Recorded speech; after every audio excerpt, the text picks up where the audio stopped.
Today on Technado, we'll be talking with Sarah Haggard about her tribute app for mentors. We're also going to be looking at all the news coming out of Black Hat and DEF CON and a new version of Red Hat. That's all coming up on Technado, starting right now.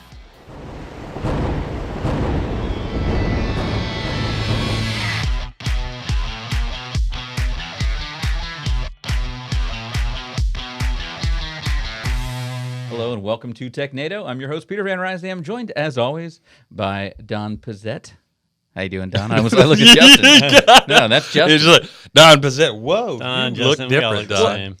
So, yeah, we kind of played a little musical chairs, you know, when you've been out of town for a little bit. Oh, so. we did do that, yeah. Well, you said you're here as always with me, but then all of a sudden I'm not here. You can't have it both ways. That's just what I say. Justin's here also. Yeah. I did say that. Yeah, and there's Justin, too. Yeah, I know that you don't acknowledge the people. Hello, everybody. There you go. I wave at them. This is the People's Podcast. Yeah. And on the People's Podcast today, we've got a lot of news to get to. We also have an interview that's coming up a little bit later with Sarah Haggard. She created an app called Tribute. It is about mentorship, not just in IT, but in a lot of fields. But it's a really cool app. She's got some history at Microsoft as well, so we'll have a cool talk in a little bit. Hey, if you're at home playing along with us with Buzzword Bingo, you can head over to go.itpro.tv/buzzword-bingo and pull out your card here, and when we say things, you can check them off, and when you win, you can let us know on the Twitters or whatnot that you got bingo, and we will scream it as well if we get it here. Well, but all we have so far is the free square in the middle, Technado. And if you're listening to this while you're driving, have your passenger play Buzzword Bingo. We don't want to be responsible for that. Or, try to put it in autopilot. Future is now. No. The future is now.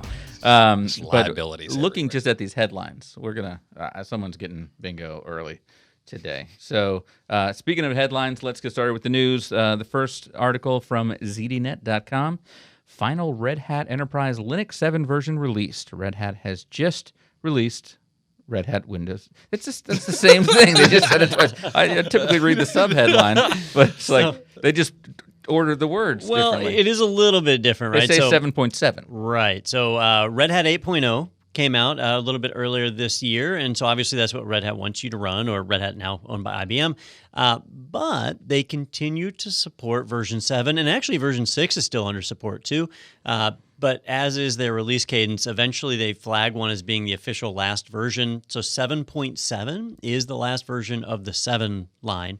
And that just means no new feature updates. They'll continue doing security updates for about 5 more years. So you're perfectly safe running 7.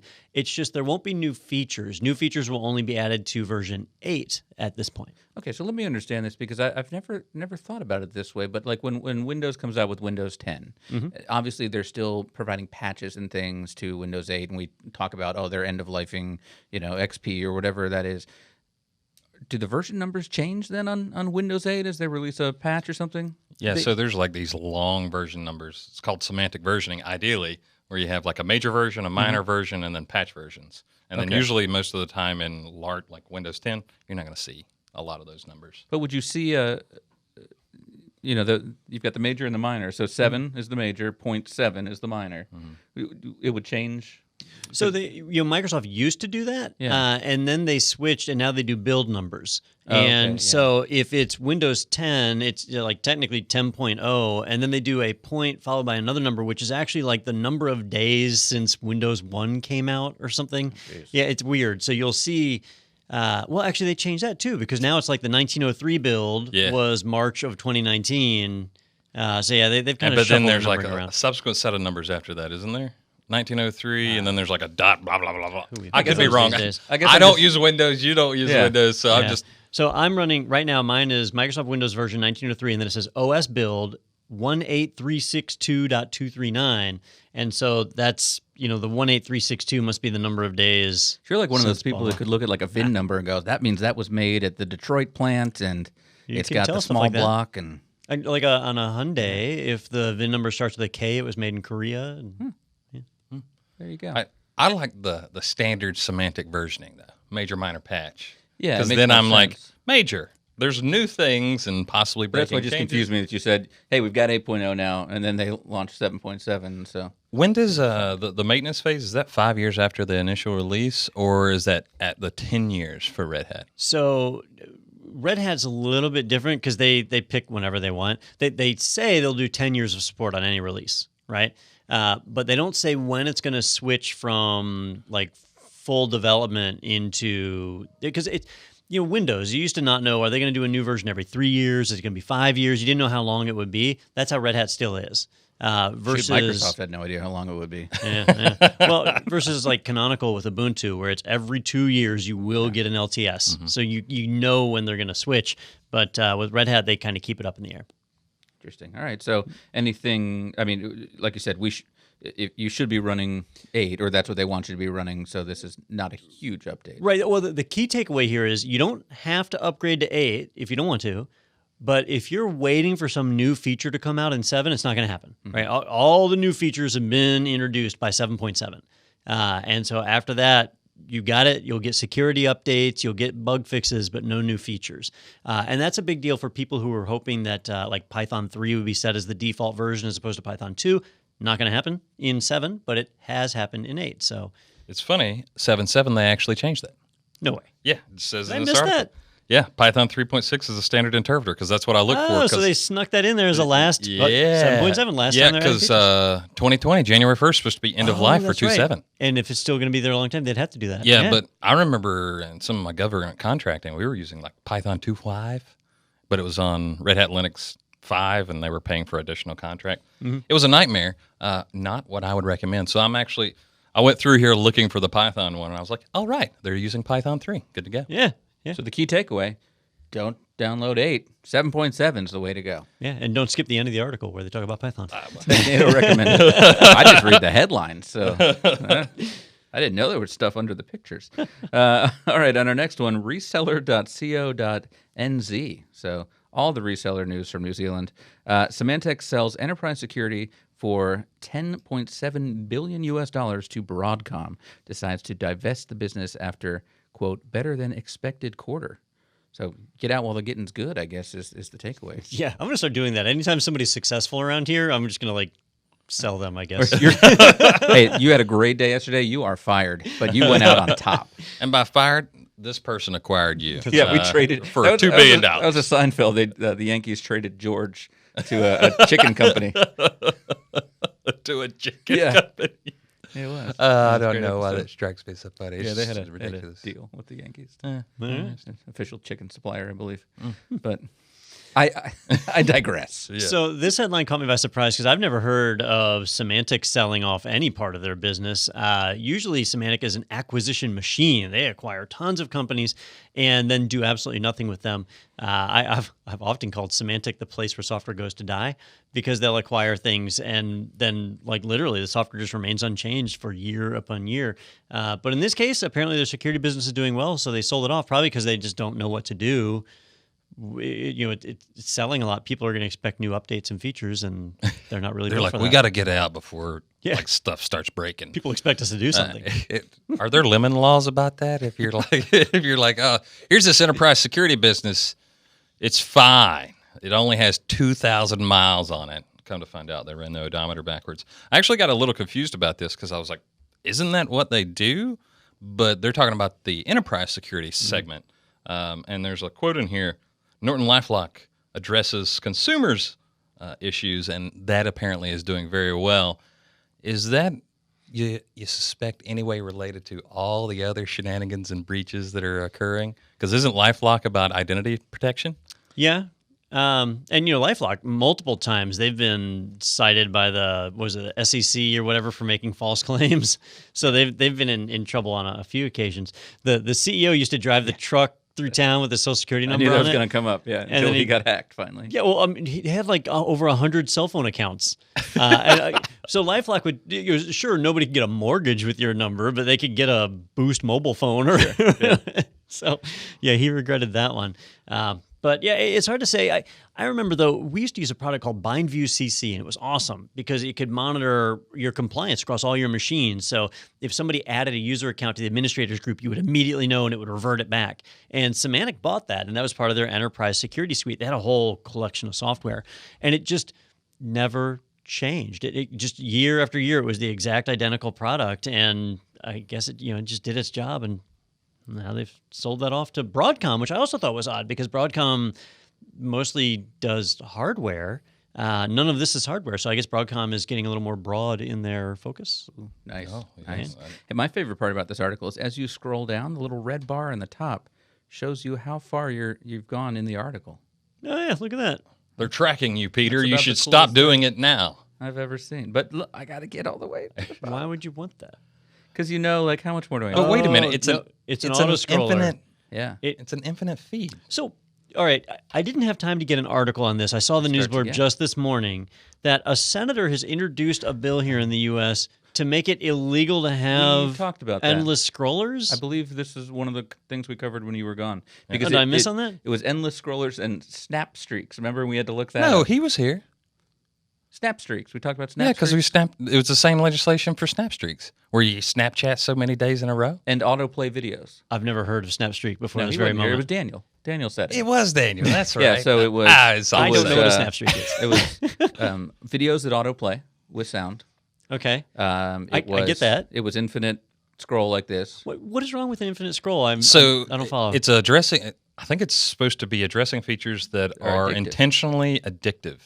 Yeah, it wasn't. It wasn't about, Maybe not necessally to everybody, Okay. but to certain And individuals. so All snap right. streaks. I looked up and I said, well, this can't be what snap streaks mean. It's how many days in a row I have like sent a Snapchat message to Justin. He sent a snap back to me. That's a snap streak. And so it's about addictiveness because you see, oh man, I've got this going for 10 days. I got to keep this going. All right. I feel compelled to say that will never happen. Yeah. Number He will two, not answer any of my when we snaps. looked it up, you know what you get for snap streaks? Nothing. Like emojis. Oh, gotta have a. They're like, man, you got 4 smileys. Oh man. All right, like, well, woo. I don't want to rehash last week's podcast episode just because I apparently didn't listen Yeah. to it. But Yeah, you were on a plane for 4 hours on the way back. You couldn't pop in the old I earbuds didn't there have and in-flight Wi-Fi. I was on Southwest. listen to what we did. Yeah, you can. I was lucky to have a chair. Shots download fired. what we did It was an old lawn furniture. The chair was Just- an actual donkey. I could barely get a little cup of water to. I rode a sit donkey between back his from Las Vegas. It was on an airplane, but I rode a donkey the whole time. All right, well, that sounds nice. gosh. Hey, over on Forbes.com, we have our next article. Blockstream reveals massive Bitcoin mining facilities. Fidelity is an early customer. So that means that Fidelity is basically hiring out their machines to mine Bitcoin for themselves? Yes. Well, now Wouldn't they just make more money mining we make the Bitcoin? assumption that it's Bitcoin, but technically a mining rig like this can be used for anything. Sure. It can be used for Ethereum. processing a blockchain ledger for pretty much anything. But I think right now most of this is being used Somebody for had it. to get buzzword bingo there, right? It's not so much, yeah. processing a Not so blockchain. much exciting newsworthy there. I just thought the picture was really cool. Like they show what the data center looks like, and it's this massive wall of Bitcoin miners, and they've got a ton of empty space in here, which either means one, it's really hot, or two, they're planning on growing this thing. And at one point, they accounted for like 10% of all Bitcoin hashing that was going on at 6 exahashes. That's really impressive. Some really drew 300 megawatts. That's a whole lot of power draw. I actually thought this was from a Kubrick film. It just looks like something from like 2001: A Space Odyssey. Wait, Odyssey. 300 megawatts? Okay, yes. Yeah, All right, sorry. 300 megawatts. It almost sounds like they're hiding something else. Like, can computers really pull that much power? That's the ultimate thing to when the FBI comes and raids your massive meth lab to just say, oh no, we're just mining Bitcoin. Oh, okay. Yeah, As that's you fine. were. The power is the big problem on these things, and I wonder how they're overcoming that. I guess they must be more efficient somehow. But anyhow, neat things people are wasting their money on. We'll see if that actually goes anywhere. But people who think mining for Bitcoin is dead are wrong. You just need millions and millions of dollars to do it. And customers. They have customers, apparently. And so. customers, yeah. And it so says maybe they're the smart Fidelity. And I immediately thought of Fidelity Insurance, Oh, but is it that's not it. It is, and who financial knows? Like services, Fidelity so. has so many different names. Where was the full name? They had it in here. Oh shoot! No, I can't find it. It's in the article, and I saw it and thought, wait a minute, is that the same Fidelity that I'm thinking of? And I don't think it was. Fidelity Center for Applied Technology. So I'm not exactly sure what that means. I don't know what the Fidelity Center for Applied Technology is, but it's not necessarily Fidelity as the entire organization. That would just be their R&D lab is maybe pulling a little bit. But the LinkedIn founder, Reid Hoffman, is also a customer in there. And so who knows what's going on. It's got to be with some all big that. money to help foot that electric bill. So got to be some big companies there. All right, over on eweek.com, AMD posing major challenge to Intel for server leadership. And we've been chatting the past few weeks about, is AMD, poised to take over some of the issues that Intel's had. So this is showing a 15-year, year-over-year improvement on specifically on their server chips. Is that so? AMD has never really been successful in the data center. That data centers are pretty much packed with Intel processors left and right. Intel made a few missteps last year, and one of those was that they never did get their 7-nanometer cores right. The die process for manufacturing those just didn't work out. They ended up shutting it down, and so they're still doing 10 and 14 nanometer. The other thing was that they because they had been banking on these new die processes, they had a processor shortage. And so it was kind of hard to find them. So AMD has dived in and started really getting involved in that. AMD does have 7-nanometer chips that are being used in the data centers. And what they're saying is not that they have 15% of the market, but that their sales of data center processors have increased 15% year over year. Intel's could have been 30% for all we know. And up until now, this year, it's 100%. So they have doubled their server business this year, and that is a big deal. And it shows that if you've been ignoring AMD because their processors suck, you were right. But they're actually kicking out some really good stuff in the data center. And AMD has done a neat job with this where they focused on gamers. And so their processors did really well with video games, but not so well with servers. And now the new EPYCs, the EPYC, their EPYC processors, actually do really well in servers. And so they're stepping in and trying to capture that. And it looks like Intel's got some real competition. So I'm curious to see how Intel responds to this, but don't be surprised to start seeing more of those AMD processors creeping up in a data center near you. You said something earlier today, Don, not on the podcast. I say a lot of things. That I'd never heard, but was a very interesting piece of trivia, that the most used operating system in the world is... Yeah, we can put Justin on the spot. Justin, do you know the most used operating system on the planet? Would you say most installs?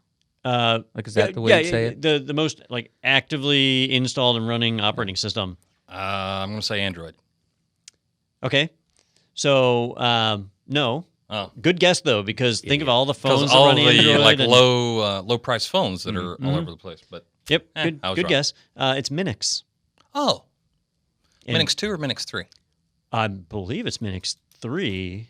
And so for the people that didn't know, like me, that is the operating system that is basically baked into the Intel chips, right? Yes. So the Intel chips have that management engine, the one that's kind of led to some of these big warnings that are out there. And it runs Minix. So if I'm running, High Sierra here, I'm Doesn't also matter. running Yep, Minix. you are also running Minix, and so look at it that. is. And Intel has not released any information on it, so I don't know if it's Minix 2 or 3. And even the author of Minix, because that's why I brought it up, because I quoted it in a webinar I did. The author didn't know. He said he started getting a lot of emails from Intel employees asking about how this works and how that works, and so he kind of had a guess. And then he was as surprised as anybody to find out that his operating system was now the most popular in the world. So it's like an open source. Yes. So yep. he's not seeing any money from it. Well, the reason I was kind of surprised about that is Minix 2 was originally used as an educational tool for OS and OS development. But it apparently runs Minix 3, which I know Minix 3 kind of departed from its educational roots and was becoming more of a microkernel. Well, hopefully he's charging for support. I do not believe Intel. he is. No, Well, that's I disappointing. don't think so. Oops. Yeah. My bad. All right. Over on Ars Technica, we have our next article. Uber, losing billions with a B, freezes engineering hires. Uber has been burning cash at more than $1 billion per year. And I know that they had some issues after going public, too. And posted it here. It says a second quarter operating loss of $5.4 billion. So what's the thing to cut? You cut the innovation, right? Yeah, absolutely. Well, apparently they'd already cut a bunch of marketing individuals also. Oh yeah, I did read that too. Start with marketing. It- That's what I always say. Laid off 400 marketing workers, and I looked that up after seeing that, and that was a third of the marketing staff. I thought you were going to say it was $4. This is weird. It was horribly underpaid. That's all they say. But I feel like they're just treading water until completely autonomous vehicles are there and they don't have to pay drivers anymore. Tim and I. Oh, good. They said at the current burn rate, they got 2 years. I don't know if autonomous vehicles are going to save them in 2 years. Yeah. Not with them running over people. Tim and I were talking about it and how Uber, at the end of the day, is really just a phone app, right? They don't own the cars, they don't own the people. They just put a customer with a driver, and it's just a phone app. So he said, how can they be spending so much money when all they have is an app? And why would you start firing your engineers when all you have is an app? But they're they're investing all this money in autonomous driving. And that does make sense. Like if you don't have to worry about drivers and the vehicle can drive 24 hours a day, 7 days a week, taking people around, you get the Johnny Cab from Total Recall, then that becomes a pretty good business model. Yeah. But yeah, autonomous driving is a ways off. I seriously doubt we'll have it in 2 years. Better yet, 10 years. Well, most of the money's been going to sexual harassment lawsuits, I believe. Oh, It's probably at least half of that, $5.4 billion. Got to spend somewhere. But I think this is interesting because Uber has been one of those unicorns, that is promoted right along all the other Silicon Valley companies. We've seen a massive investment. Like investors have no problem loaning money to companies like this. And for those of us who are involved in the dot-com boom back at the end of the 90s, you look at what's going on today and you're like, this is the same thing. These companies have no real value and people are dumping millions upon millions or billions of dollars into them. Unfortunately, it looks like we are on the way to recession. And this may just be the tip of the iceberg. So keep an eye out. I think a lot of these unicorns, we're going to realize the horns are just glued on and it's just a horse. I've read about a couple of other companies where they're like, they got, $300 million in investment, but they have no effective monetization strategy. And you go, oh, I wonder how they're going to pay that back. Yeah. They're not. Point of buzzword bingo clarification. When Don said autonomous, do I get automation? Same root word. It is. And it is automated driving. But if I said automobile, that wouldn't count. No. Well, the tricky thing there is I just said automation. Oh. Tis true. So I'm going to go ahead and Yeah. check that I'm off. going to put a little star next to that one that I will argue that if it I don't have comes any down of these to words. The words are dumb. These words are dumb. Reading's hard. Hey, let's go over to The Verge now for our next article. This one's pretty interesting. The U.S. Navy will replace its touchscreen controls, with mechanical ones on its destroyers after a deadly 2017 crash between a destroyer and an oil tanker. I think that was the John McCain, right? Yes. Yeah, the USS John McCain. And so basically they're kind of taking a step backwards in terms of the technology to make something that gives you a little bit more redundancy, I suppose. So, the problem was under the touchscreens, first off, they looked super cool. And they got a picture here. Everything's on a touchscreen. You can reach up and tap it. It had where you could divide the screen in half, where you had helm control on one side and then whatever your station was on the right. So, in theory, there were 4 stations on the bridge that could all take over helm control. And you could, get any of these stations to take over. So that was a really neat idea.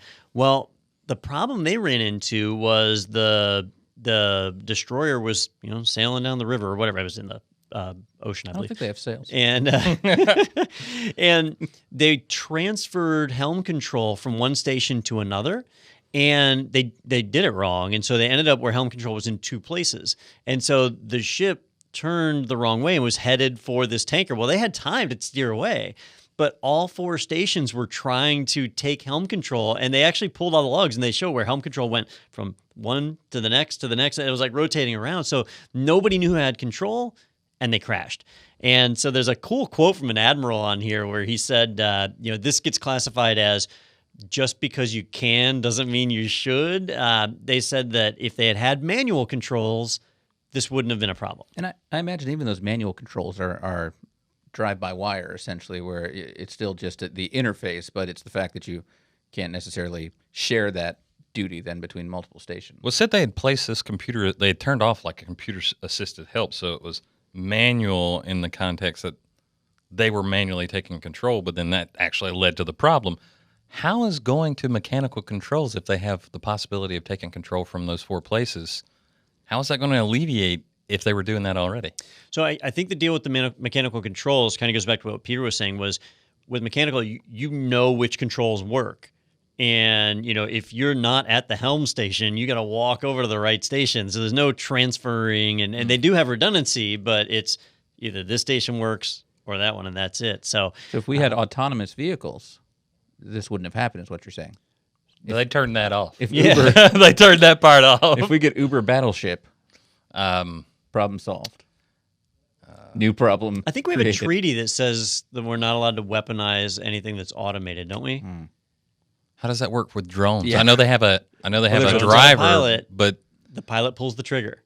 that's true. So Completely autonomous. I don't remember if it's in our NATO bylaws or there's a treaty that I'm pretty sure the U.S. is signed to that we can't weaponize anything that's automated. But if the movement of the ship was automated, but there was still manned, like all the weapons were manned, does that count? that wouldn't count. Yeah, that would be okay. How did our podcast get on trying to circumvent treaties of war? We're adjusting the rules of engagement. We're multi-talented individuals. All right, well, let's get us back on track then, but that is interesting. So over on Vice.com, our next article, Black Hat talk about Time AI causes uproar is deleted by the conference. And so, Black Hat and DEF CON just went on, or still going on? Are they still wrapping up? No, they're over now. They're over now. But, you were out there in Vegas for CompTIA's ChannelCon, but all that was going on besides Vegas, everything. Yeah, and whenever Black Hat and DEF CON are going on, lots of cool talks come out. So I think we have our next 3 articles are all from Black Hat and DEF CON. In this case, most of the talks are security researchers that get up and present new findings, and the conference does a great job of vetting those ahead of time. They look at them, they do some peer review and make sure it's okay. But they also have some slightly controversial sponsored talks, where if you're a sponsor, you pay for the conference to happen, they let you do talks and they don't vet them at all. Not one single bit. Just, you paid us $50,000, so You're vetted. Tell us all about Flat Earth. We'd love to hear it.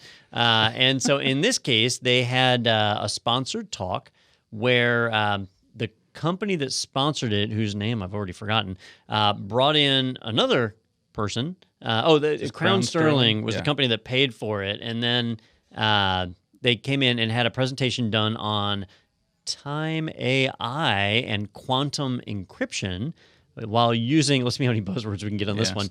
We got rid of quantum on quantum here. encryption using, we get the words that got them in trouble, infinite wave conjugations and quasi-prime numbers, right? And Justin, you're the one with the math degree over here. These are well-known, established facts that we work with on a daily basis, right? Yeah, so as soon as I saw, I was like, quasi-prime. My math geek is intrigued. Not something I know what a prime number is. Quasi-prime is a real thing. It's a prime number that doesn't have any factors below a certain power of itself. So like the square root of 49 would be 7. 7 is a factor of 49, so it doesn't have any factors below that. So I think that might be a quasi-prime. Yeah, weird stuff. Okay. But what it does is it kind of makes those numbers be really large. But then I think that's where it gets off the rails, is it's quantum with quantum wave conjugations and quasi-primes. When I was looking up quasi-primes, this same individual is in an archive. It leads to their website. Apparently it's been flooded. That terminology has been flooded on search engines for this group of individuals. So let's pretend for a moment, because I know, Peter, you get fired up over this stuff, but let's pretend for a moment that you know nothing about encryption and how it works and so on. I'm turning that part of my brain off. That part off. In the security industry, security professionals do not trust new encryption. And the general rule is a minimum of 5 years, but they usually prefer 10 years, that you cannot trust encryption until it's been field tested and proven, and then you sign off and say, all right, this is now trustworthy. And we've seen that in the past with AES and even like Triple DES and DES. They went through a significant amount of testing and then were used for decades, right, before computers advanced enough to break them or whatever. AES, there was actually a whole competition where there were several different versions. RSA did the same thing. So that stuff normally happens. With this is brand new, bleeding edge encryption that has not been tested and peer reviewed and all that. And what got people fired up is they're already selling it for use. So like governments and other agencies are starting to make use of this. And so security researchers that were in the audience for the talk started standing up and heckling and yelling out. And basically they got enough complaints at the conference that they finally deleted the talk. And so now they're trying to figure out what to do in the future. But pretty uncommon for them to cancel a talk after it's already occurred. In fact, I'm not aware of another instance of this happening, but pretty neat to see that. And also to see that the security community won't let snake oil salesmen, get out there and taint the market. I wonder if they refunded the money. I don't know. Although you could say, boy, do they get some publicity out of this, right? Yeah, so it's probably worth every dollar. Can I turn back on the part of my brain now that Yeah. knows all about that? Is that going to take Quick a while? interjection. Rebooting. Yeah. While Peter gets ramped back up here, don't know if 7 actually qualifies. I wanted to qualify. I wanted to make He's sure. that whole time. Yeah. I was mathing over here. Yeah. Well, the whole time you were doing that, let's just assume for a moment that it was relevant, right? What does it matter? Like, why is that relevant for anything? Like, I feel like those are the people that stood up in the audience like, hold up, that is absolutely wrong. That is, who else is going to be able to tell you whether it's snake oil? That's true, I guess. Well, there's some video of the talk here. I get suspicious of anything that says quasi as a prefix. Yeah, we're going to set you up with a quasi salary. Yeah, and you're quasi going to have vacation. Your homework is to watch this presentation and find out where the math is wrong. So Time well spent. I looked up some other talks where they were associated with like his discovery, because he has some published papers or have pushed out some papers about the math behind this, and he gets trolled pretty hard on YouTube, and like the math people showed up and was like, this is all wrong. The math police. Yeah. I can't say. I've been out of the math game for a little bit. Number theory wasn't my thing. So it's probably like comic book guy on The Simpsons. They're just like worst equation ever.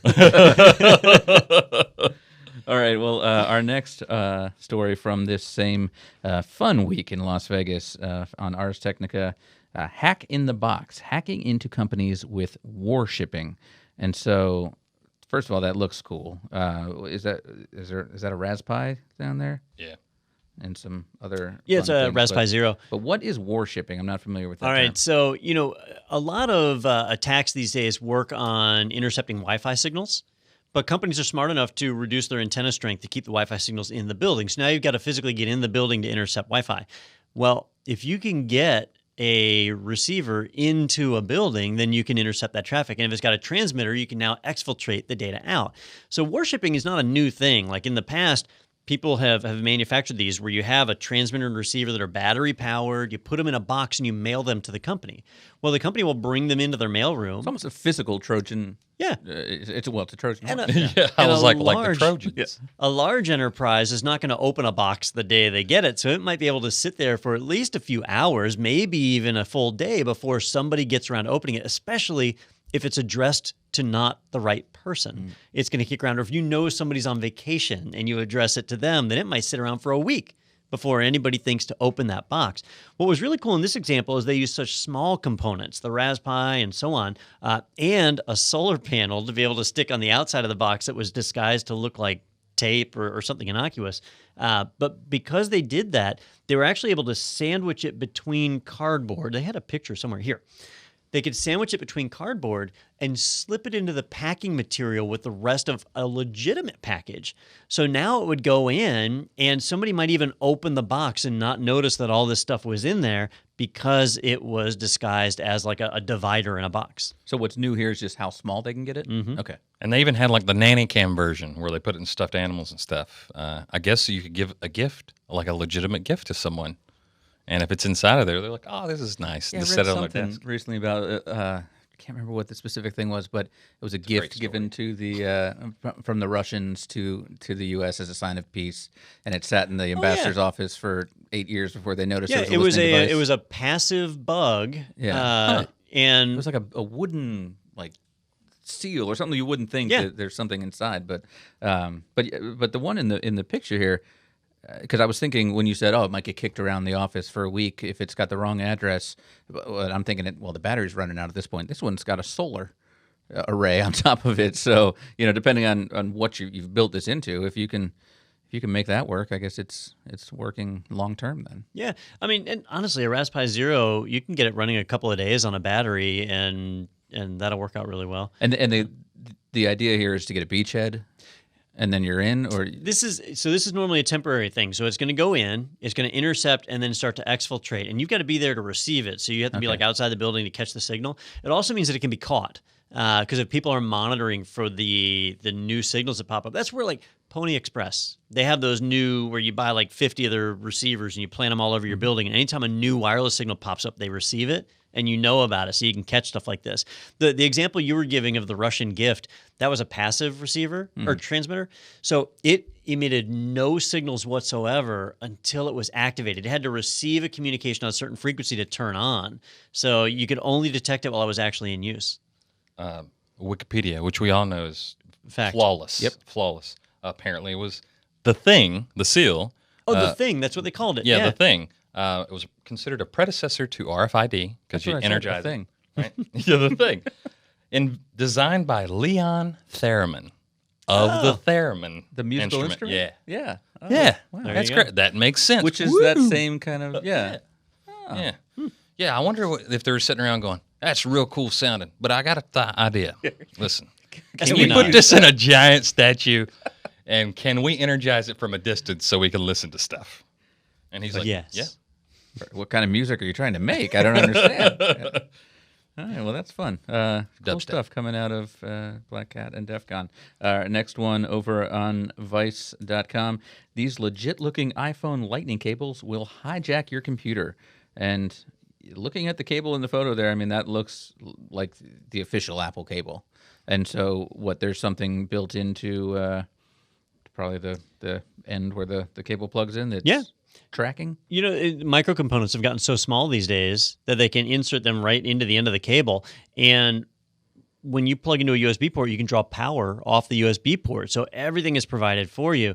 What they've done is they've built a very, very small computer into the connector on the lightning cable. And when you plug it in, it is actually able to then execute commands. It even has a little wireless receiver. So an attacker will actually need to be in range, but then they can send commands to your computer. And the demonstration they did was they launched a terminal and they executed a few commands. But this one's actually pretty basic. This came out of Black Hat or DEF CON, I forget which one. But it's really just keyboard and mouse. That's all it is. So when you plug it in, it just shows up as an HID device. We were talking, Justin and I were talking before the show that Daniel Lowry, our security edutainer here, he had me buy one for him for the show last year that was a lot more advanced. It looked like a USB extension cable. And because of that, I mean, you could put it anywhere. It's just an extension cable. And it actually ran a full web server and key logger. And so it would collect every keystroke the keyboard sent, and then it could SFTP it and drop it off somewhere. You could reach into it, and you could actually piggyback off of it to connect to a network. Really powerful stuff. This one really just allowed you to send commands into the system. It didn't let you do key logging and so on, but it just shows that when you buy cables, especially like non-authentic cables, there's tons of Apple knockoff stuff on Amazon that you don't really know what's inside the cables, and components are so small these days that it's difficult to trust. But this is another one where the wireless on it would be something that's detectable. So if you're monitoring for rogue wireless signals on your network, then you would see this cable and know there was something that wasn't supposed to be there. So asking for a friend, should he stop using all the USB keys that he got free at B-Sides Vegas a couple years ago? Yeah, I mean, that's an example. I was talking... Where was it? Was it our security presentation the other week about how one of the attacks that some people were doing is they would go around a conference and they would collect USB keys from the vendors and they would take them back, put malware on the keys, and then walk back into the conference and drop them back off at the tables. Oh, wow. And so, you're walking up to the Symantec booth and talking to the person and you grab a key, not realizing that somebody's already modified the contents on it. Like that stuff happens right now, and that's not even hardware. Yeah, I think Daniel was talking in that webinar we did about how when he was working help desk, that somebody had a bowl of them on their desk that said, well, I take this home every night, and they're just reinfecting their computers. Mm-hmm. It's surprising how often people are like, I found this USB key plugged in. No one claimed it. Uh-huh. Let me test it on your computer. Yeah, let's go ahead and plug it in and see what happens. Yeah. Oops. Not good stuff. Well, hey, this last article we have for today is kind of our fun one, but it's also, I think, came out of, was this DEF CON or Black Hat, where there was It was a tied to one of talk the given. conferences, But yeah. So this one is on Wired.com. It's great. How a null license plate landed one hacker in ticket hell. So long story short, guy decides to... it would be fun to have the vanity plate null for his car. I think his wife's car was void, so that he had null and void. And basically, chaos ensues as it sounded like he got a ticket that was not for him, but he thought, oh, maybe this was me, and it was just a parking ticket for like $35, so he decided to pay it. And then at that point, all tickets with license plate field null got assigned to him. They'd say, oh, yep, this is the right guy. And so he was getting tickets from before he even had the license plate. That's crazy. Yeah, it's bad programming. Basically, it shouldn't matter if you have a license plate named null. That in a database, a null field is effectively an empty field, but that's different than having the text characters for NULL. On the license plate website where he applied for it, obviously it handled it properly. And they manufactured the plate, he stuck it on his car, it printed out, like everything worked properly there.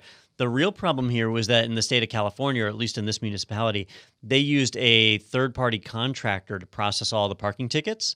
And that contractor, their systems recognized the word NULL as actually being a null value. And so after that first ticket was paid, every ticket that was missing a license plate number, if a ticket was issued and that field wasn't filled out, got applied to this guy. And ended up at one point having over like $12,000 in parking tickets and other simple non-moving violations applied to him. And then he wasn't able to update his registration because they won't let you renew your registration unless you pay off your existing tickets. I cannot imagine the frustration of those phone calls, of the bureaucracy to deal with here. To try to say, oh, everyone calls. Well, that's not me. That wasn't me. I wasn't there. My heart is pounding. Just like, I'm just I angry. have to. I'm trying to figure out, though, how do you write a ticket without having a license plate? So Maybe it was guessing illegible. they have to be able to do it because, like, if a license plate, if you pull somebody over for not having a license plate, yeah, I guess. So you have to be able to issue a Field ticket is for null. that, or a missing VIN number, or not missing VIN number, but you can probably use the VIN number. But that makes it seem like the license plate was the only thing used to look up that respective ticket. Like if I was going to query, like, show me all the tickets for this individual at this license plate, I wouldn't go, just give me the license plate. Because aren't license plate numbers recycled? They are, yeah. And he even said a lot of the tickets showed as being like a Honda or different Mercedes. That's what caught me in this thing too. And I don't know if you saw this part, but the guy said, so he called and said, hey, I drive an Infiniti. This shows a Honda. And they said, well, I see that there. Okay, well, let me look into it. He called the third party. Then when he goes back in and logs in and sees the tickets, they had changed where it said Honda to Infiniti. And so they started updating their things to be like, oh, no, that was you. But he's got the paper ticket that says Honda. And on the computer system, it shows Infiniti. Yeah, which just makes you feel good that they're modifying Yeah. records like that. Yeah. My favorite, though, is the awesome quote in here. Yes. Where is it? Oh, here it is. This actually did come out of a DEF CON talk, but a journalist previously attached to Wired had written similar articles in the past. The quote is basically, he had it coming, says Christopher Null, a person who has written about this before. His actual last name is Null, N-U-L-L, and apparently he has been dealing with that his whole life, running into problems where he just can't sign up on various websites and can't look up his account and so on. He would know. He says, all you ever get is errors and crashes and headaches. I feel like he would make a great, like, security consultant. But he has, like, that niche. Like, he's looking for, like, bad SQL. And he's like, yeah, I see it right there because I can't sign up because my name's jacked. So what would be another license plate that would that could pose big problems? Semicolon or dash. Oh, dash would be a good Yeah, one. I think actually if you do, I want a space dash 1 + 1. You can't do special characters though, right? Yeah, haven't not in seen most that. states. Yeah. Well, you can do hyphens in Florida, right? Yeah, because that's when I say dash, that's how your first part and your second part are. I don't think Aren't there's there? hyphens. Well, so Florida, on a normal Florida plate, it is space, but I thought you could do a dash. Maybe so. No? Maybe so. Maybe it's other states. I don't know. This shows how much But you're we right, try to like- stay away from the It's DMV. not my area of Yeah. expertise. Yeah. But with just letters, it would be hard to find another word. Like, null is one Yeah. that's used in databases pretty frequently. After that, it would be hard to find another word that created an action like that. I mean, maybe like break. Maybe. But as we were talking about this too, you pointed out that if this happens in this system, it shows that it might be susceptible to SQL injection. Oh, yeah. So if they're handling the word null as an actual null value, that means they are not sanitizing input, right? They're not the type is set wrong. It's not a character type. Oops. And so if that works, SQL injection would be like Daniel would be so happy to Yeah. it would be like the easiest thing for him to break into because that means that you can inject SQL commands into that field. So what you're telling me is we should print out a bunch of flyers with XKCD's little Bobby tables and start mailing it to these people. Yeah. right? Yeah. There you go. The little Bobby Tables Gotta one. get the word Have you across. seen that one? I have not. No. I've seen XKCD. So for our listening, well, maybe I'll look it up here if you explain it for our listening So audience. XKCD is a comic strip. It's about tech and grad school and all this fun stuff. And there's one where a school calls a mom and they go, yeah, we seem to have a problem. Is your son named Bobby? And then it's like semicolon dash dash. But actually, there's the comic. That's going to do a better Yeah, justice. but with the audio, folks. I was yeah. trying to find it from XKCD, not from just some random internet site. But yeah, so this is it. Here. Okay, yeah, it says we're having computer problems. Oh, did we break something? Did you really name your son Robert, quote, parentheses, semicolon, drop table students, semicolon, dash, dash? Oh, yes, little Bobby Tables, we call him. Well, we've lost all the students' records. I hope you're happy. And I hope you've learned to sanitize your database inputs. There you go. That would be a great license plate. So in terms of like, if you're entering in on a database, the moment it sees that apostrophe, parentheses, semicolon, that ends that command and starts the next command. Okay. And so their next command is drop table students. They're guessing the table is called Yeah. students, and drop means delete. So Oops. that's what happens when you don't sanitize. And if it's taking the word null and treating it as an actual null value, they're not sanitizing, and you can absolutely stick commands in there. Little Johnny Tables. All right. Well, that lesson learned there. Hey, we have an interview to get to, and so Don, we're going to kick you out of the studio. Sweet. Justin, you want to move over there? We'll grab Cherokee. We'll do that here in a break. But we're going to bring in Sarah Haggard all the way from Seattle, Washington, who is the founder and CEO of Tribute. It is a mentorship app, and we're going to find all about what led her to start that app and why mentorship is important, and maybe I'll get a mentor out of it. Who knows? So let's take a quick break. We're going to come back with that interview right after this here on Technado.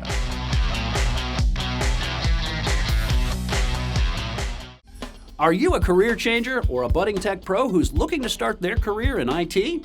I'm Wes Bryan, and along with my fellow IT Pro TV edutainer Cherokee Boos, we've just shot a new show just for you. Each week, we'll dive into topics to help you launch your career in tech.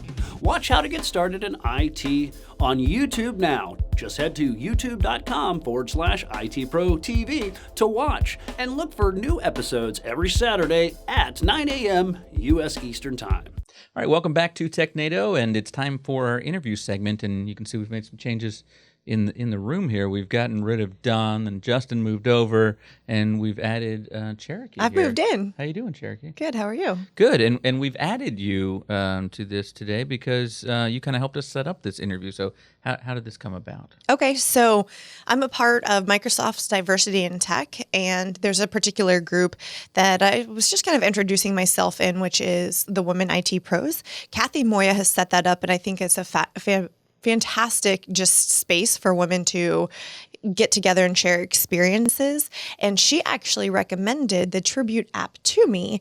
And so I download this app, and I'm going through looking for mentorship because as you know, Peter, we've done a YouTube video on mentorship. And this is something that I feel strongly about. And here I am, and I'm looking at this app, and it's almost like Tinder, but for mentorships. And I'm like, this is so amazing. Who made this? And I start looking into it. And then that's how we found Sarah. So Well, yeah. let's go ahead and bring Sarah in then and see what her reaction is to that I know. Tinder for mentorship thing. I feel like it's going to be an I issue. know. But so this is Sarah Haggard, and she is the founder and CEO of Tribute. Sarah, how you doing today? Awesome. I'm doing lovely. Thank you guys for having me on the program. No problem. And so we'll talk more about the app in a minute, but I am curious your thoughts on that comparison. Yes, I like to say the Bumble of corporate mentorship versus Tinder, just because we are female founded, we are female forward, inclusive for all. But I kind of have a love-hate relationship with that reference. So sorry. Yeah. we say like That won't be the last one from Cherokee. Listen, I'm pretty sure. yes, I'm sorry. I do offend people quite often, but it's just get it out of the way at the beginning. That's good. I don't know many dating site apps to compare things to, or like I don't know what Bumble is either. Sorry, but So a Bumble is kind of the women's answer to Tinder in that the woman has to message first. What I think is amazing is you and I knew what Bumble is, and you didn't. Well, I'm a user. I have been turned down many times on multiple platforms, so that's why I'm familiar with that. But I feel like we're getting off track. So Sarah, let's start with before we get into Tribute itself. So, kind of what led you to where you are today? Where'd you get your start in tech and find out that mentorship was something important to you? Yep. Yeah, so I got my start in tech almost 11 years ago at Microsoft, and it kind of happened honestly by accident. I, had started my career majoring in the social sciences, thinking that I would go into social work or some type of, humanities work. Ended up doing that work for a little while and realizing it's just a really, really tough space to be in. And so I decided I wanted to go into business and kind of switched my focus to get a business major, along with an anthropology major, and then I ended up moving to Seattle. And about a few weeks before I moved to Seattle, I had a family friend that said, hey, why don't you come consult with our team? And my first client ended up being Microsoft. And from there, ended up working in tech for over a decade. And so did you have a mentor along the way, or did you have mentees along the way, or what made you notice that as something that was very important? Yeah. I did have a mentor that I met very early on in my Microsoft career. Her name is Eileen, and she has drastically changed the course of my life. And so I think I've not only experienced the benefit of mentorship, but another unique thing happened to me as a woman, specifically in tech. Often I would be identified as a high potential employee within Microsoft and then kind of put into a mentorship program where I would be matched with somebody. And then sort of, left to sort of fend for our own. And I found through that experience and several of those experiences that, company matching programs really aren't that effective. I got matched with people that I didn't really have a connection with. And then you had this kind of awkward dance of who reaches out first, what do we talk about, what are we doing here? And for me, I think the epiphany came to me when I realized just how important mentorship is, and yet how archaic and sort of dark ages, companies are still approaching mentorship where it's, pen and paper and spreadsheets and trying to create these perfect matches. It just didn't click for me. And so I thought, there's got to be a way that technology can help us solve this problem of making mentors and mentorship more accessible. But like the, Bumble for corporate mentorship reference, it should feel natural and easy and should lead with storytelling as a means to connect so that you can create that connection and inspiration. These are all great tips. I'm learning about Bumble now, so I should make it more genuine. But oh, brother. I mean, hopefully this stuff works. I downloaded the app yesterday and played with it a little bit. But you were kind of explaining to me a little bit about the relationship that it still has kind of with Microsoft through that diversity programs. Can you kind of explain that a little bit? Because I'm sure anyone that's looking into the app now will kind of see those things as well. So it'd be nice to understand. Yeah, so I actually left Microsoft in April of this year formally to pursue Tribute full time, but Microsoft is our first client with Tribute, and so they, have this wonderful diversity and tech community. Shauna Chi leads that community. She's an amazing, innovative leader, and she realized very quickly that this community's number one ask was mentorship, and so they created a form for people to fill out. I think the community itself is almost 5,000 people strong worldwide across 80 different countries. And 2,000 people showed up and signed up to be matched with a mentor. And I think she quickly realized, this is something that we are going to need to have more scalable than us manually matching everybody. And so that's when she contacted me, shared the vision for Tribute. She's like, I love it. I want to be your first customer. I want to pilot this thing and see how it works. And so that was in March of this year, and we just launched July 1 with that community. So do you have to be involved with Microsoft, or if someone at home wants to find out more about this app and get into it, are they able to do that as well? They are, as long as you join Microsoft's diversity and tech community first, right? Because Tribute is today exclusively available to that community. Which is a community that's open, though, to anyone to join in. Yep. So I did that with my So Microsoft account yesterday. So are you on the app now? Yeah, I am. I haven't fully filled it out because I'm actually working on another program that with Kathy, and it's going to be a pro bono program for women and in training. So when we get more details, I'll roll that information out. But I'm going to have my hands full for a while. But yeah, that'll be fun. A mentor would help with that. Maybe. You know what I thought was really cool, though? It wasn't, of course, I'm a Microsoft fan, and I have been. It wasn't just Microsoft employees. There were a lot of different people from other Fortune 100 companies, I noticed, and not completely isolated to just tech, careers as well. There were even some in marketing, Peter. Yeah, I saw that, too. So, the question I have for you is I understand why it's important to find a mentor to help you, figure out the path to take and pitfalls to avoid and things like that. What is the push or the motivation for the mentor to go on there and seek out mentees? Like, is that just hey, I want to give back because this is something that helped me, or is that tougher to find those people to put on there? That's interesting. I get that question a lot, and our tagline with Tribute is mentorship redefined, specifically because we don't, and Cherokee, you've been on the app, so you see this, but we don't create camps of mentors and mentees, right? So you join, you tell your story, you get to share your life experiences, and people get to find you by those shared life experiences, or they get to read your story and be inspired by you.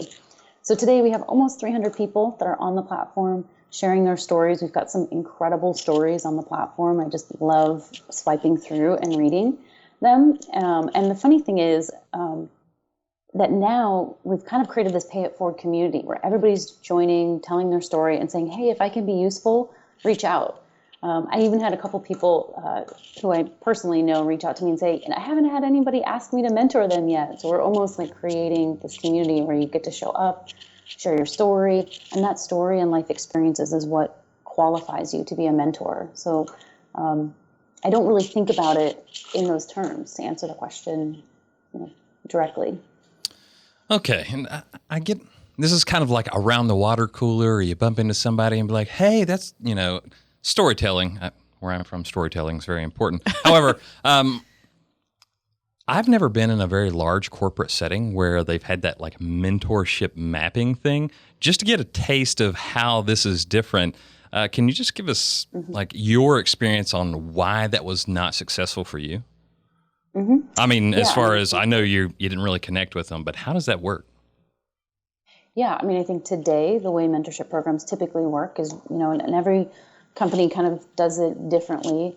But the simplest explanation is you typically find a group of people who want to be mentored. Then you have to go recruit your mentors. Typically you want to do the matching with at least 2 levels of difference between the people. But I see a lot of companies going to their senior level, top level execs, recruiting them to be mentors, skipping many layers to the, incoming audience, and then trying to match, these really disparate groups of people. And I think, there's a lot of great work out there of, matching on intention and goals and all of those things. I think it's just, for me, it didn't work because I felt as if I was leading with my false self of, okay, here's my resume, here are my credentials, here are my skills, here are my goals, but never really having a chance to introduce, who I am to that potential mentor, or the other way around. I'll also say that I think that a lot of companies view mentorship as a one-way street, right? So the mentor is, providing value to the mentee, and it's not a reciprocal relationship. And you get that. You feel that, with your mentor. If you just get assigned and matched with somebody, you feel like, ooh, if you're the mentee, like, okay, I hope they like me. And so part of Tribute's experience of leading with storytelling, and it's fascinating reading the stories that people are putting on the in their profiles, is to sort of humanize and sort of take that false self off first. Humanize you, create that spark or that inspiration that someone who's reading your profile reads and goes, wow, you're really interesting. I want to get to know you more. That's the experience we designed to hopefully be different and hopefully be more enjoyable for all involved, including the mentors. And Sarah, with Microsoft having that heavy involvement, one of the things individuals have to do to maintain, let's say, an MVP status, that particular award, they have different activities that they can participate in to maintain that level or that award. So in a sense, it's not just a one-way partnership there, that the mentor is also getting something out of it. So it really is a really mutually beneficial relationship that we see there. And I'm sure some other companies have something like that, or maybe they're just doing it out of the kindness of their hearts. But I think it's really cool that they have that option. And not only that, but you give these 30-day trial periods, so to speak, right? So they can see how well their I don't want to use, is the synergy a buzzword on our buzzword bingo here? It used to be, and no one ever said it. Oh, and okay. the first time you're on here, you're like, synergy. But if it doesn't work out, then they can, just not extend that relationship, or at least you give the option to do that a few times if things are going really well, right? That's correct. Yeah. Each mentorship, to clarify, each mentorship engagement is a 30-day long engagement. You can extend it up to 90 days. That's the length of the ideal mentorship that we see, but we give you that natural out if maybe the connection's not there, or maybe you got what you were looking for and you want to take that spot and give it to somebody else who might be in need. But that's another observation that I think a lot of listeners will probably relate to, is this feeling that when you get matched with a mentor, that you have to have this lifetime commitment or a lifetime relationship with somebody to get mentored by them. And I just kind of fundamentally think that's not true. And I think our current, I don't know if I tie it to being a millennial or, a generational thing, but I think that there's a value around efficiency as well, that we want to just, be able to get in, get out, and go on and help somebody else. Well, I think as our careers mature and we're at different stages in our life, then those mentorships look different for each of those stages. So it's not necessarily tied to one specific person, but just, different mentors for different areas of your career. Just out of curiosity, is this something that you've thought about expanding? Obviously, you're just getting things up and going, but I had a horrible experience in grad school where I picked an advisor based on you got to pick somebody right now. And I wish I'd have had something like this to be like, oh, I don't want to work with them, or we don't really mesh, because it made my grad school experience absolutely horrible. Is this something you're looking to maybe try in other arenas, such as like higher education, maybe postgraduate work, or even maybe like postdoctorate medical training? Yep. Yeah, no, I think there's a huge opportunity in higher ed. And I think, right now we're focusing on Fortune 500 companies, kind of going company by company to stand up Tribute with the vision of having an open network that companies could choose to put their employees on that open network or choose to keep them kind of within their own walls. But I see a tremendous opportunity, not just for higher ed, but to connect those two. So if you think about recruiting and the cost of recruiting today, I could see a world where Microsoft goes, hey, we want college graduate students or those in graduate school to be participating in our mentorship program, because that's a way to learn, get to know them and lift them up and actually hire them into the company. So I think there's a connection point there that we'll see down the road. So question, when I went in and I set up my profile just to kind of check the app out, but then I got to thinking, I was like, having a mentor would be cool and someone to help me, take those next steps in my career. But I've also taken a lot of steps in my career where I could help someone as well. Do you have people on there that are kind of doing both, or is that something you have to, choose your path and go left or right when you get into the app? We do ask you when you set up your profile what you're looking for. If you're there to mentor, if you're there to find a mentee, or both, or not sure. We capture that information just for our own edification. But beyond that, no, we're seeing a fluid, exchange of people coming in, getting asked for mentorship, asking other people. So there aren't any rules. You can come in and each person gets 5 slots to take on 5 mentees at a time. That's the max that we have today. And so, we're seeing a lot of fluidity with people acting as both. What about the other way? So you said you could have 5 mentees. Do you pick that one mentor and you get that trial period to find out if it's a match and then potentially move on? Or do you have a couple going at the same time while you're figuring out where you're going to end up? Yeah, I just actually completed. I have 5 active mentees on the platform right now. I just completed my first 2, so that's given me, two more spots that I can take on additional mentees. If you're looking for a mentor, you can find me on Tribute. But likewise, I wouldn't be able to have more than 5 mentors as well. That would just be selfish. Make sure. Who has time for all of that? For some reason, my mind's going, I just have like all these like dots and lines drawn between each other. Like, who gave me that advice? I don't even remember. Just out of curiosity, what are some of the, I don't know, projects or things that are worked on, like for you, anything you can tell us about, I helped this person with X, just to get an idea of like what you're hoping to accomplish? Yeah, absolutely. I think one of the longer I've gone, or the more experience I've had mentoring others. So I, about 3 years ago, maybe now, had an opportunity to go back to my alma mater college and start guest lecturing on, in the business school on product innovation and management, and have through that experience mentored several women, 2 of who've actually moved from Wisconsin and Iowa to Seattle to start their careers here, which, I helped them make that transition from college to career, which has been enormously satisfying. But, within the app, with the mentees that I've met so far and the people that have reached out to me, it's really fascinating, because what I realize about mentorship is, and I realized it the other day, is you don't always have to be exchanging a hard skill set or piece of knowledge. I think another really interesting benefit of mentorship is, being able to activate your mentor's network for things, right? So there's a woman on the platform that I met, or who asked me to mentor her. She works in technical recruiting, not my field, was looking to make a move in that career. And so even though I don't have any, immediate knowledge to tell her how to navigate the world of recruiting, I was able to activate my network, find a woman who is in that field, and connect those 2.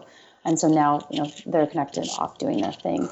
And I think that's why, and I'm kind of bouncing all over here, but I think that's why sometimes mentors, especially senior women or men in companies, feel like if they don't know their mentee, that, hey, I'm not going to activate my network if I don't know you, right? Or if I don't know what you're about or what you're looking for. On the flip side, I hear lots of mentees who go, well, I don't want my mentor to feel like I'm using them, right? So there's this kind of like unsaid thing that activation of one's network, each other's networks, is something that is part of mentorship. And I do feel like when you get to know somebody's story, when you get to know what they're about, that you're just that much more inspired to want to activate your network to help them in any way you can. And it might not be because you have the direct experience that they're looking for. So I think a lot of our listeners and viewers might be interested in something like this. Or either we hear from people that are just getting started in tech and kind of making that transition from a different career, or a lot of CIOs and people like that maybe have been in the industry for a while. So if they're interested in going ahead and getting the Tribute app, are we on Apple and Android? Or did they make you make a Microsoft one for the Microsoft App Store? Is that... We're not in the Azure Marketplace yet, but we are going there. Yes, we're available on the Android Google Play Store and then the Apple App Store. We're live today, and if folks who are listening want to join, I'm seeing a lot of people who are just starting their careers in IT or who are shifting from other industries. And in addition, people who have been in the industry for a long time that are raising their hand and offering their help. So I think if you are listening and you are one of those people, this would be a perfect place for you to go find a mentor. So I can't get it on my Zune yet. But if do people need to go to the website first to sign up for the Diversity Network, or can you kind of go through the app to do that? What's the best way? You can go through the app, but I would definitely recommend heading over to aka.ms/community mentors. Use an Outlook account to sign up for the diversity and tech community, and then you take that credential and you log into the app that way, and it's just a simpler process. Sounds good. And if you want to learn more about the app as well, you can go to tributementorship.com and find everything you want at the site there. And do you promise that when you get or when you have your IPO or you're bought by Facebook or someone that you'll Tinder. come back bought by Tinder? Who I think is owned by like Match too. It's like I found out once. I'm like, oh, they're all the same company. Yeah, it's like two conglomerate companies. Yeah, there's one company out there It's got that's the corner market on this. controlling all of our love lives. But so if I found will you come back on the podcast? Was my question when you've made it huge? Okay. Absolutely. Thank you guys so much for having me. Well, thank you too, and congratulations too, because I know. That's amazing. You're not just making the app, that's a leap, but to then leave the steady job and do it full time, that's a big commitment, and probably because of help from your mentors and finding time to be a mentor, all at the same up time. to 5 people. Up to 5 people. That's crazy. That's nuts. Well, thank you so much for taking the time with us today, and I think we had a lot of fun with this, and hopefully, like I said, we'll be able to talk to you again in the future. And thank you all of you for watching, but stay tuned because we have more Technado coming up right after this. Hey IT pros, let IT Pro TV add food, drinks, and fun to your next meetup. Sysadmins, security groups, network admins, and more, tell us about your meetup and we may send you a meetup kit to make your meeting extra special. Your kit contains a gift card for refreshments, t-shirts, and stickers to give away, plus access codes for all of your group members to try IT Pro TV for free. Request a meetup sponsorship kit for your group today. Visit www.itpro.tv/events. All right, welcome back to Technado, and welcome back, Don. Good to have you back. It's a great interview, guys. Thank you. We try. Maybe you'll go back and listen to this one. Maybe. Touche. But thank you to Sarah for coming on and telling us about that, and definitely a cool app that you can download. So we'll be sure to check that out. Hey, want to let you know about a couple of things going on. First of all, we just had a webinar today, but you can go and watch the archive version of that very soon. It was last-minute disaster prep, 6 action steps to minimize the impact, talking about hurricanes, tornadoes, all the kinds of things that can affect your data. But we have the next one coming up as well, also things that can affect your data. Ransomware. Is your company doing enough? How to avoid costly exposure and payouts. That's Thursday, August 29th at 2 p.m. U.S. Eastern Time. So that'll be Don and Daniel doing that one. And I don't know if is Daniel going to put ransomware on your machine to test this out? Well, that's the goal, right? So Perfect. Well, more and more cities these days are becoming really paranoid because these government networks are getting hit with ransomware left and right. Yeah. So how do you know you've done everything to prepare? There's so many different ways this stuff gets in. So it'll be a fun one. Yeah, not for the victims, but for us. It'll be fun as the outside viewers. That'll be nice. Also, so I should mention the URL for that. So if you want to sign up for that, itpro.tv/webinars is where you can go to sign up for the upcoming webinars and also see the archive of all of those past ones.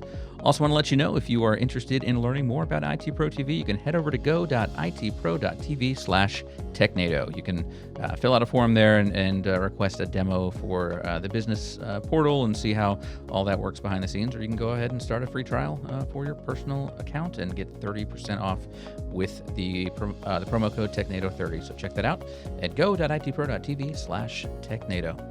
Well, thank you, gentlemen. Did anybody get bingo? No, I'm not even close. You're I had like a smattering. Yeah, I got a lot of X's on the card here, but nothing that quite lined up. Yeah, I stink at this game. We got to come up with a new Well, the problem is we ask you, and you tell us about these I articles. say all the words. And we're like, say that again? Yeah, what was that article? well- There's a few words that always like mess us up. Synergy used to be the one. Yeah, we got rid of that. And What I need is the Actionable. Chinese government to create a cryptocurrency powered by machine learning that supports 5G networks. Yeah. And if I had If that, a robot ran this would that. be the easiest game. Yeah, it would absolutely be robotic. Yeah. I mean, it's got to be. Oh. So No, still missing words. All right. Well, so you want us to take ROI out? Have we said ROI? I don't have we think not gotten a it return on happened investment on ROI on the Yeah, card? I think it might have happened once. We can pull that out. We've What got about actionable? words to spare. I figured we would say actionable more than we do. Yeah, we're not those people. Yeah, I guess not. If we're not the people that say synergy, we're not going to say action. We don't actually do what we propose. We just propose it. There you go. Exactly. All right. Well, thank you so much, everyone, for joining us. And I propose we'll do this again next week. So we will see you then right here on Technado.